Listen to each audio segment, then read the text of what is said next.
as I began to love myself.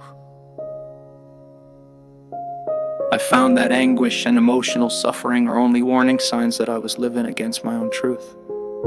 Today I know this is authenticity. As I began to love myself, I understood how much it can offend somebody if I try to force my desires on this person, even though I knew the time was not right and the person was not ready for it. And even though this person was me. Today I call this respect. As I began to love myself, I stopped craving for a different life, and I could see that everything that surrounded me was inviting me to grow. Today I call this maturity. As I began to love myself, I understood that at any circumstance I'm in the right place at the right time, and everything happens at the exactly right moment so I could be calm. Today I call this self-confidence. As I began to love myself, I quit stealing my own time and I stopped designing huge projects for the future. Today I only do what brings me joy and happiness, things I love to do and that make my heart cheer, and I do them in my own way and in my own rhythm. Today I call this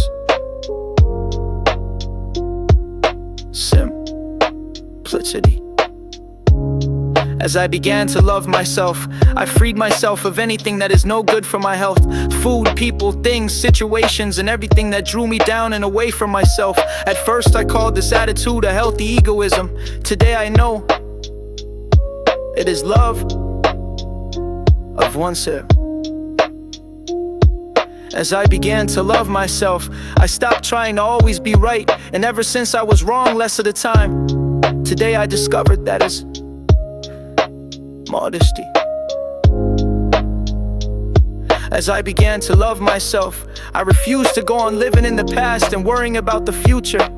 Now I only live for the moment where everything is happening. Today I live each day, day by day, and I call it fulfillment. As I began to love myself, I recognized that my mind can disturb me and it can make me sick, but as I connected it to my heart, my mind became a valuable ally. Today I call this connection wisdom of the heart. We no longer need to fear arguments, confrontations, or any kind of problems with ourselves or others.